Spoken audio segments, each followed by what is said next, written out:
എല്ലാ മാന്യ പ്രേക്ഷകരെയും all-round media എന്ന യൂട്യൂബ് ചാനലിലേക്ക് ഇന്നും സ്വാഗതം ചെയ്യുകയാണ്. ഇന്ന് സ്വർണ്ണവിലയിൽ നേരിയ ഇടിവ് മാത്രമാണ് രേഖപ്പെടുത്തിയിരിക്കുന്നത്.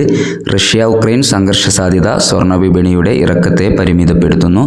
2026 സെപ്റ്റംബറോടുകൂടി സ്വർണ്ണവിലയിൽ വലിയ രീതിയിലുള്ള ഉയർച്ച ഉണ്ടാകാനുള്ള സാധ്യതയുണ്ടെന്ന് വിദേശ അനലിസ്റ്റുകൾ അഭിപ്രായപ്പെടുന്നു.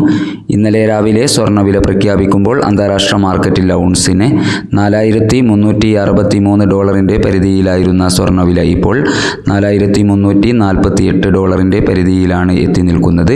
ഇന്നലെ രാത്രി തങ്കം വിൽപ്പന നടന്നത് 13,660 രൂപയിലാണ്. വൈകി വരുന്ന ഇന്നത്തെ വില 11 മണിക്ക് കമൻറ്റ് ബോക്സിൽ പിൻ ചെയ്യുമെന്ന് ഓർമ്മപ്പെടുത്തിക്കൊണ്ട് ഇന്നത്തെ സ്വർണ്ണവില നോക്കാം. ഇന്ന് പവന് 240 രൂപ കുറഞ്ഞിരിക്കുന്നു. 31/12/2025. ഗ്രാമിന് 12,455 രൂപ. പവന് 99,640 രൂപ. Thank you for watching.